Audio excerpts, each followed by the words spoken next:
Welcome to Ukraine Today. My name is Chechko. Today I'm joined by Ruslana Wrzesnewskyj, founder of the charity organization Help Us Help the Children and of the charity foundation Nove Pokolinnya. Hello Ruslana, it's a great pleasure to have you here. Pleasure to be here.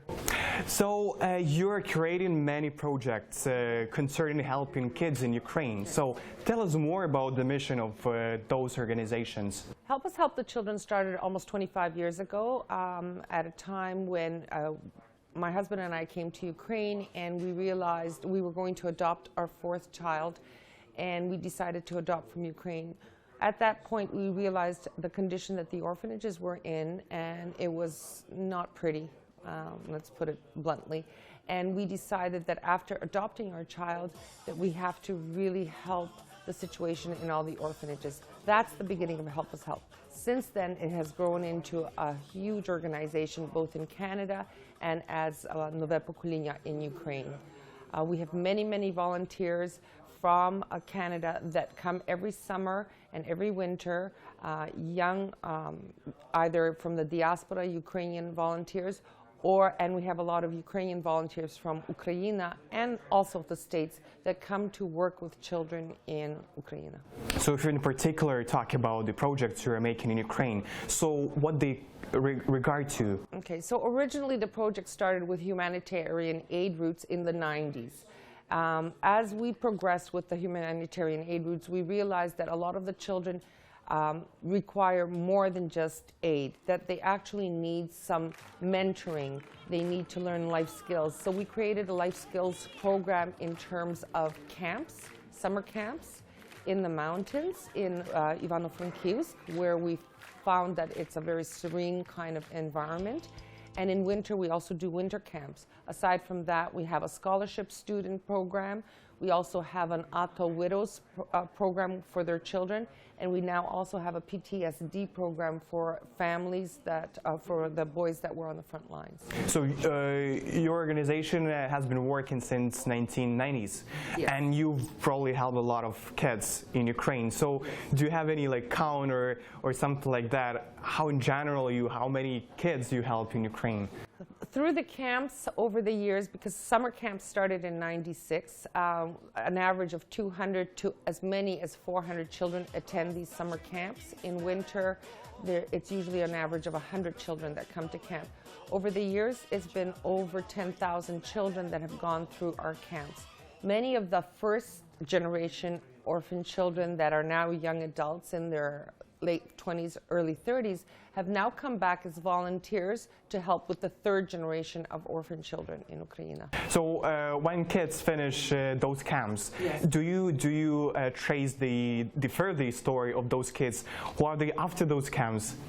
What we do is that we try to follow as many children as we can. However, once they graduate, sometimes you lose track. Usually out of 10 children, we lose track of about, the statistics are high, 6. We usually are able to follow at least 4 out of 10 children. Many children that do come back, if we see that they were bright stars in the sky, we try to get them on a scholarship program and make sure that they complete at least 4 years of post-secondary education. It's a pleasure to see these children grow up, come back, and give back to the next generation. And it's actually better as volunteers because these children have been through the orphanage system in Ukraine. They understand children even better. They know the problems that the children face from day to day in the orphanage system. And they know how to respond and react better, and they find a common bond, a common language with these children. So you brought some information, yes, some booklets about your organization. So what are they, or introduce us to this information?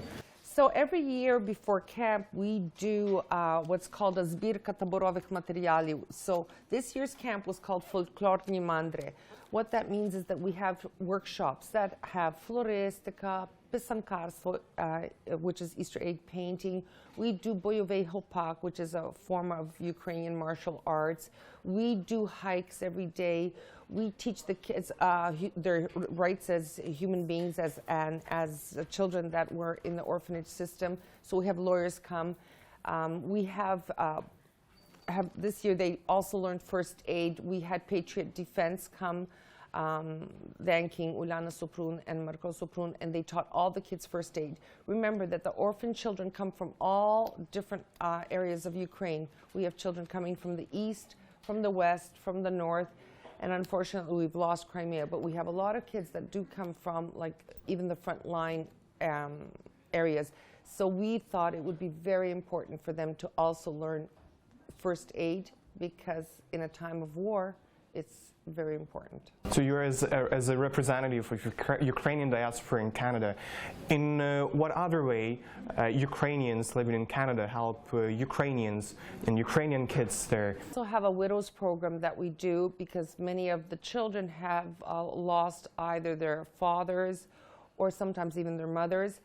So we have had lists that we get from one of the ministries and also from the volunteer battalions. And these children and the widows come to seminars. They're 10-day seminars, or basically they're retreats, where they get psychological help. We help them deal with their grief.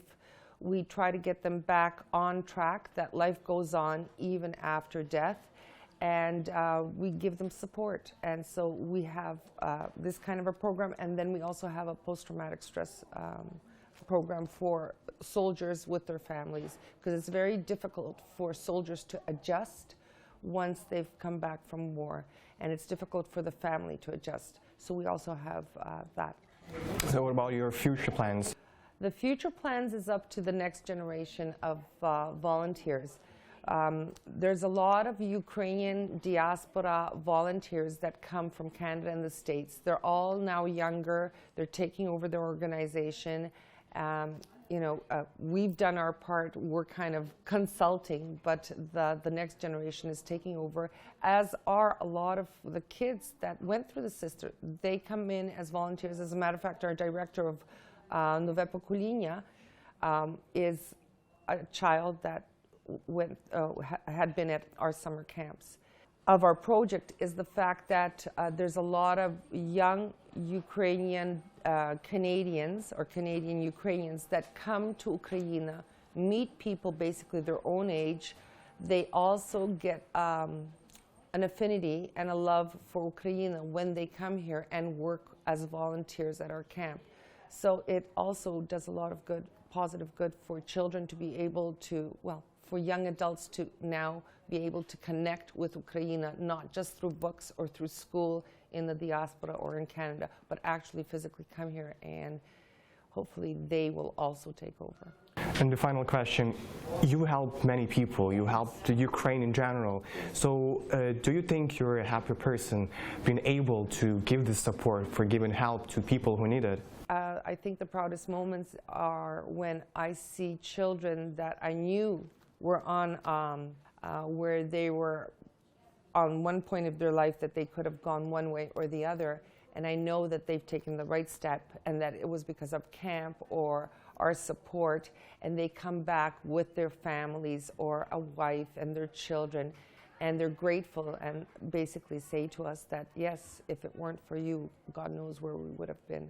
Yes, we're very happy. We have great stories and a lot of memories. Ruslana, I'm extremely thankful for your job, for what you're doing for Ukraine and for Ukrainian kids. And thank you for coming to Ukraine today. I wish you good luck. Okay, thank you. Ruslana Wrzesnewskyj joined Ukraine today to talk about Ukrainian diaspora and the charity organization Help Us Help the Children in the context of helping Ukrainian orphans. My name is Charitable. Thank you for watching Ukraine Today.